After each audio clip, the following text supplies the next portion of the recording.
오늘은 유행은 유행에 뒤떨어질 수밖에 없다라는 제목 가지고 2019년 마지막 설교 하나님과 같이 하나님의 말씀 듣도록 하겠습니다. 여러분 이솝우화 중에 황소와 개구리라는 우화를 아십니까? 어느 날 새끼 개구리들이 막 놀다가 보니까 풀을 막 헤쳐가는데 갑자기 풀밭에서 집채만한 황소 한 마리를 본 겁니다. 개구리들이 너무 커가지고 깜짝 놀라운 거죠. 개구리들은. 그래서 집에 가가지고 엄마한테 엄마 나 오늘 이상한 동물을 봤는데 진짜 큰 동물을 봤어. 바위만큼 큰 동물을 봤어. 그렇게 이야기를 한 거예요. 그러니까 엄마 개구리가 그래? 그러면서 바람을 막 넣으면서 뱃속으로 바람을 넣어서 자기 배를 계속 키우는 거죠. 그래 이만하니? 아니요. 아니야? 그래? 이만하니? 아니에요. 산만해요. 이만하니? 산보다 더 커요. 그러다가 엄마 개구리가 배가 터져서 죽었다는 이야기입니다. 여러분 잘 아는 이야기죠. 개구리가 아무리 크다고 한들 황소만큼 크겠습니까? 그런데 오늘 말씀도 그런 맥락에서 좀 보려고 합니다. 우리는 사실 학교라는 곳을 다니고요. 또 공장, 직장, 군대, 옛날엔 또 농장들이 있었잖아요. 그런 곳에서 불현듯 많은 대중의 욕구와 욕망을 추구하고자 하는 그런 삶을 산다고 합니다. 그래서 미셸 푸코라는 그 프랑스 철학자는 그 감시와 처벌에서 사람들을 이런 식으로 계속 절대 지식 권력을 가지고 학교에서부터 사람들이 권력에 잘 복종할 수 있는 사람을 만들기 위해서 교육한다는 겁니다. 또 정신과 의사를 둬가지고요. 사회에서 격리돼야 할 사람들을 딱 두고 형무소, 교도소를 놔두고요. 옛날에 우리나라 같은 경우는 삼천교육대 같은 데를 둬서 저 사람들은 비정상이야, 우리가 정상이야 라고 하면서 사회적으로 추구하고자 하는 어떠한 틀을 잘 만들어가지고요. 그 사람들이 따라가고자 하는 어떤 목표를 둔다는 거죠. 그래서 보통 사람들은 저 사람들을 보면서 우리는 정상이야 라고 생각을 한다는 거죠. 그래서 그 권력에 조금이라도 비판하는 사람에게는 비정상이라는 주홍 글씨를 딱 가슴에 새겨주고요. 그 사람들한테 페널티를 주는 거죠.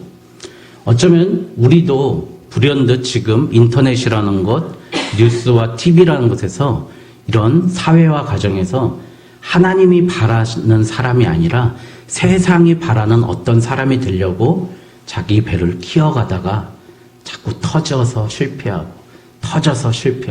그런 삶을 사는 게 아닐까라는 생각을 하면서 오늘 말씀을 보게 됐습니다.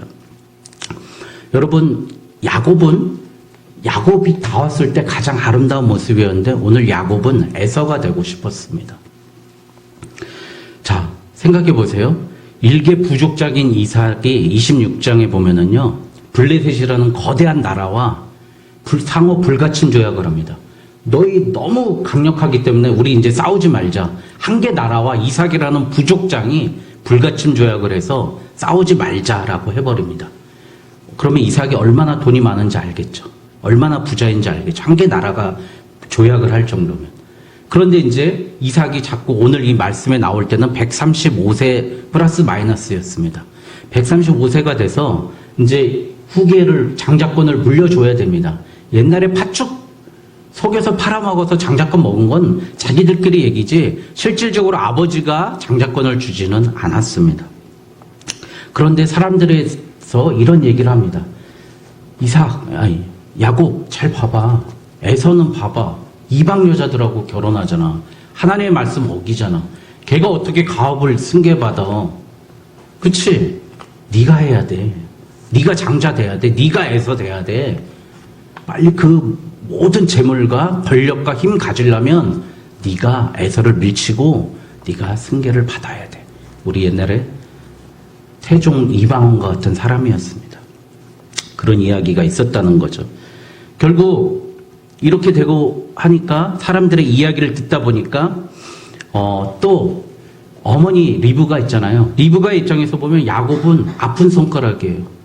에서는 그래도 털도 많고 건장하고 화살통 가지고 팡팡 쏴가면서 사냥을 잘 해가지고 그 아버지 이삭이 사냥해갖고 온 그 고기를 좋아했다고 그랬잖아요. 그런데 야곱은 맨날 집에 있어요. 약골이에요. 피부도 여자같이 부드러워요. 그래서 소심했어요. 그러니까 엄마 입장에서는 야곱은 아픈 손가락입니다. 아버지는 에서만 이뻐하니까 엄마는 반대로 야곱에게 늘 미안한 마음이 있는 겁니다. 여러분, 우리 부모님들 보면 자녀에게 늘 미안한 마음이 있지 않습니까? 그럼 미안한 마음이 자칫하면 오늘같이 이런 실수를 하게 됩니다. 자기 자식을 하나님께 맡기지 아니하고 자기의 뜻으로 어떤 위치에 올려보려고, 어떤 위치에 세우려고. 왜? 미안하니까. 그런데 이러다가 가정에 불행이 생기고 만다는 겁니다. 그래서 우리 어머니들도 이런 생각을 가져야 돼요. 아픈 손가락이 있지만 그 아픈 손가락에 대해서 하나님께 간절히 맡기고 하나님께 기도하고 내가 못하는 것 하나님이 좀 해주십시오. 하나님께서 모든 것 좀 내가 못하니까 나보다 더 큰 하나님께서 그리고 모든 걸 주관한 하나님께서 나의 자녀, 나의 문제 해결해 주시옵소서라고 기도하는 자세가 필요합니다. 그 자격지심이 어떻게 보면 내가 하나님이 되려고 하는 문제가 아닐까라고 생각을 해봅니다.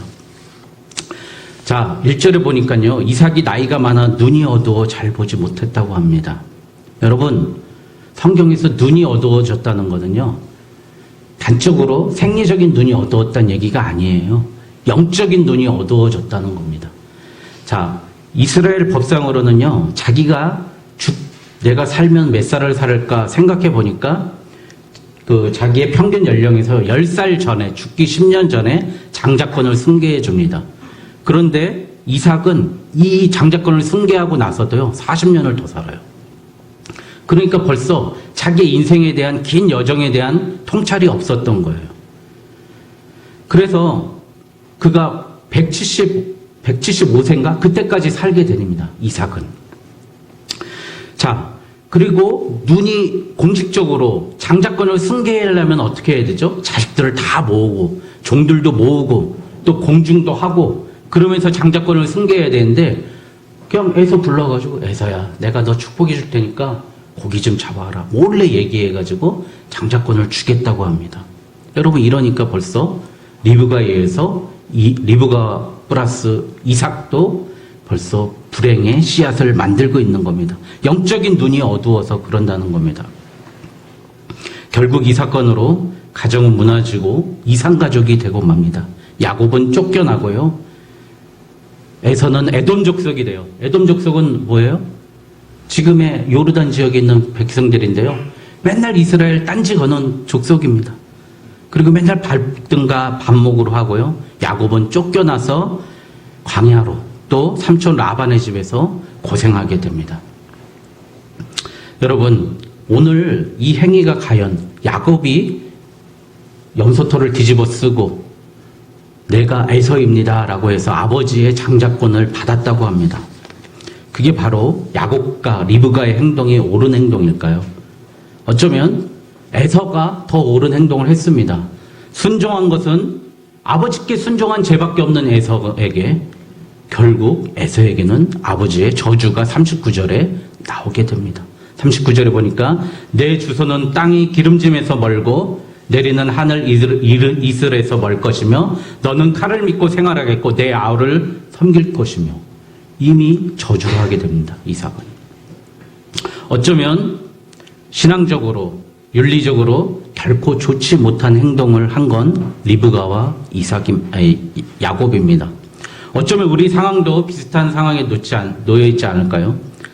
자리를 팽개치고 그저 육신의 정욕, 이생의 안목만 쫓으면서 플러스 알파로 하나님의 축복과 구원을 바라고 있지 않은지 한번 되돌아봐야 됩니다. 내게 말씀하신 야곱으로 살지 않고 에서로 살라고 세상이 원하는 사람, 부자, 미인, 우리 쌍꺼풀 수술한다고 우리 예은이하고 아까 막 얘기하던데 지적인 식견을 가지고 인기 있는 사람이 되려고 우리는 세상을 그렇게 바쁘고 힘들게 살고 있는지 아닌지 한번 되돌아봐야 됩니다. 그래서 오늘 이 말씀을 보면서 이제 우리는 한 해를 마감하면서 2020년에 어떤 모습으로 살아야 되는지 하나님의 말씀을 되새겨 보겠습니다. 첫 번째, 하나님은 절대로 나를 엉터리로 만들지 않았다는 겁니다. 하나님은 야곱을 축복의 사람으로 이미 내정하셨습니다. 야곱은 이미 태 속에서 하나님의 축복의 사람으로 내정되어 있었기 때문에 그가 형을 속이지 않아도, 염소털을 뒤집어 쓰지 않아도 그는 하나님의 축복의 사람이었습니다. 우리가 바로 이런 모습이에요. 우리는 하나님의 축복의 사람인데 하나님의 축복을 못 믿어서 우리가 그 축복을 구하러 다닌다는 겁니다. 이미 하나님의 형상으로 우리는 만들어졌기 때문에, 그리고 이 세상에 살기 충분한 사람으로 우리를 만들어주셨기 때문에 우리는 하나님 앞에서 온전하게 설 수 있습니다. 우리가 힘든 이유는 사실 다른 사람의 시각 때문입니다. 그리고 내 세상적인 기대 때문에 우리는 힘든 겁니다. 나는 하나님을 예배하고 살기에 충분한 만큼 많은 은혜를 받은 사람인 줄 믿습니다. 두 번째, 내가 가장 나답고 아름다울 때는 축복을 구하러 다닐 때가 아니라요, 간절하게 기도하고 예배할 때 진정 야곱이 이스라엘 되는 역사를 얻었습니다. 야곱은 형님에게 그래서 쫓겨나고 맙니다. 형이 죽이려고 하니까 쫓겨나서 빛단 아람이라는 곳으로 가려고 하다가요, 베델에 머뭅니다. 거기서 잠자다가 하늘에 사닥다리가 오르락내리락 하는 것을 보게 됩니다. 그래서 그곳을 바로 벳엘, 하나님의 집이라고 이름하면서 하나님을 만납니다. 그가 간절히 기도할 때 하나님을 만나고 예배드렸던 곳이고요. 또 다시 돌아와서 야복강에서 형이 400명을 이끌고 나를 죽이려고 할 때 밤새 기도하면서 씨름합니다. 나 이제 죽게 생겼습니다. 하나님 어떡합니까? 그럴 때 우리 가정 다 망하게 생겼습니다. 몰살당하게 생겼습니다. 이 많은 식솔들 어떻게 합니까? 그럴 때 하나님의 사자와 하나님 나 구해주시지 않으면 나 죽습니다. 씨름하다가 엉덩이 뼈가 부러집니다. 여기 있는 뼈가 부러져서요, 야곱은 평생 절름발이로 살게 됩니다. 그러나 야곱의 이름이 이스라엘이 됩니다. 이스라엘이 무슨 뜻이죠? 하나님과 겨루어 이긴 자라는 뜻입니다. 여러분, 하나님과 겨루어 이길 수 있는 것은 기도와 예배밖에 없는 줄 믿습니다. 나의 뜻을 관철시킬 수 있는 것은 바로 기도하고 예배하는 자만이 그 뜻을 이룰 수 있는 줄 믿습니다. 여러분, 그래서 우리 인생의 목적은 하나님을 예배하는 것입니다. 나의 평생에 단 한 가지 소원, 바로 시편 27편 4절입니다. 오늘 그 말씀만 좀 찾고 읽어보도록 하겠습니다.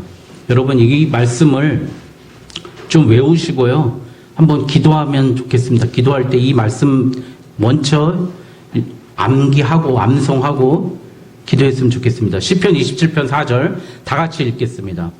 시편 27편 4절, 시편은 가운데 있죠. 시작. 내가 여호와께 바라는 한 가지 일, 그것을 구하리니 곧 내가 내 평생에 여호와의 집에 살면서 여호와의 아름다움을 바라보며 그의 성전에서 사모하는 그것이라. 아멘. 뭐라고요? 나의 평생의 소원은 여호와의 집에 사는 것인 줄 믿습니다. 여러분, 다른 게 아니에요.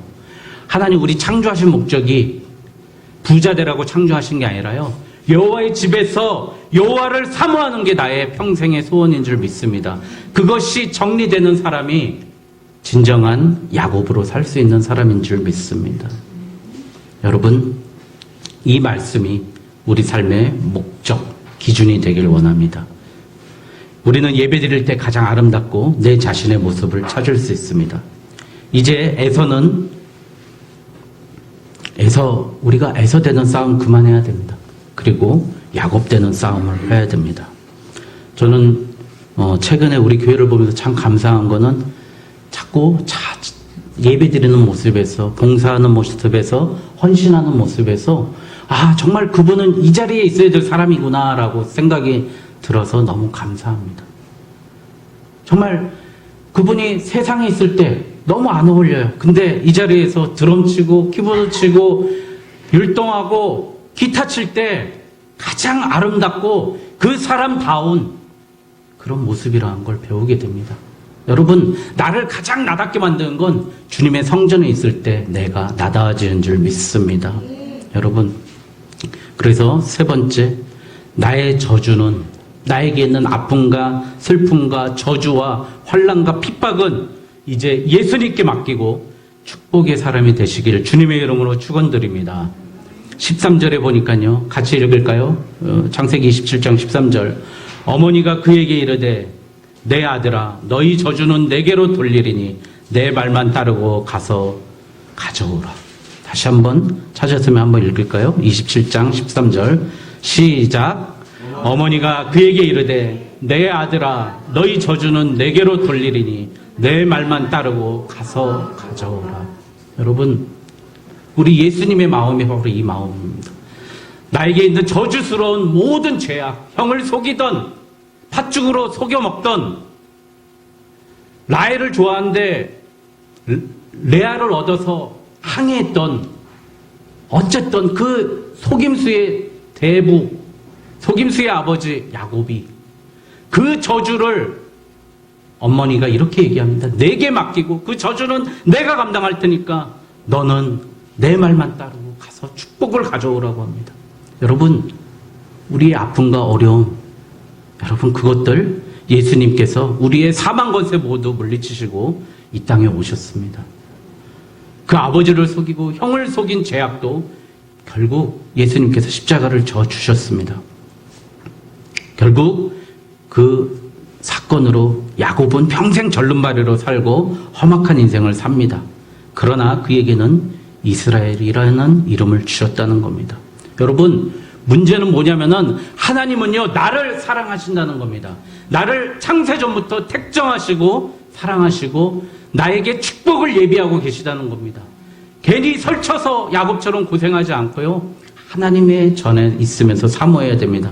말라기 1장 2절 3절에서 보면은 구약 성경 가장 마지막에 하나님이 하신 말씀이 뭔지 알아요? 나 여호와가 말하노라 에서는 야곱의 형이 아느냐. 그러나 내가 야곱을 사랑하였고 에서는 미워하였으며 그의 산들은 황폐하게 하였고 그의 산업은 광야의 이리들이 넘겼느니라. 이리들에게 넘겼느니라. 나는 너를 사랑하지 죄를 사랑하지 않는다는 얘기예요. 하나님은 나를 끝까지 사랑하신다는 겁니다. 여러분, 그래서 사도 바울은 로마서 9장 13절에 기록된 바 야곱은 사랑하고 에서는 미워하였다 하신 것 같으니라. 여러분, 하나님이요, 우리를 이뻐서 사랑하는 게 아니라요, 그냥 나를 사랑하시는 겁니다. 착하고 성실한 나를 사랑하는 게 아니라 하나님을 믿고 하나님께 예배하는 나를 사랑하는 겁니다. 여러분, 착각하지 마십시오. 그러므로 하나님의 사랑은 조건이 없습니다. 단지 하나님만 바라보면 됩니다. 다시 하나님께 오늘 물어보십시오. 내 뜻대로 안 되는, 내가 좌절하고 실망하는 일들의 원인이 어디 있습니까? 어쩌면 내 욕심으로 시작한 일들이 아니었습니까? 우리 하나님의 은밀한 음성을 듣고 그 죄악에서 이제 자유롭게 해달라고, 자유케 해달라고 하나님께 고백하십시오. 그러기 위해서 역설적으로 우리는 내가 지은 죄에 대해서 민감해져야 됩니다. 그래야 죄에 대해서 자유할 수 있습니다. 내가 아무리 약하고 정말 지금 바닥까지 떨어졌다고 생각되십니까? 저도 그럴 때가 많이 있습니다. 정말 이거 바닥 치는 거 아니야 라고 할 때 있습니다. 그때 하나님은 내게 이렇게 하십니다. 하나님은 내가 정말 평탄하고 잘 나갈 때는 속삭이시고요, 내가 평범할 때는 그냥 말씀하십니다. 그러나 내가 바닥쳤다, 고난이다, 광야에 있을 때는 하나님 내 귀에 고함치십니다. 너 내게로 돌아와라. 내게 예배해라. 그래서 광야에서 만나주십니다. 니체는 그래서요, 나는 고통이 오면 기대된다라고 이야기했답니다. 고통이 오면 기대된다고 이야기했대요. 내가 얼마나 더 강해질 수 있는지 알기 때문이라고 그랬답니다. 여러분, 프랑스, 여러분 좋아하는 가방 중에 샤넬 좋아하죠? 예, 저도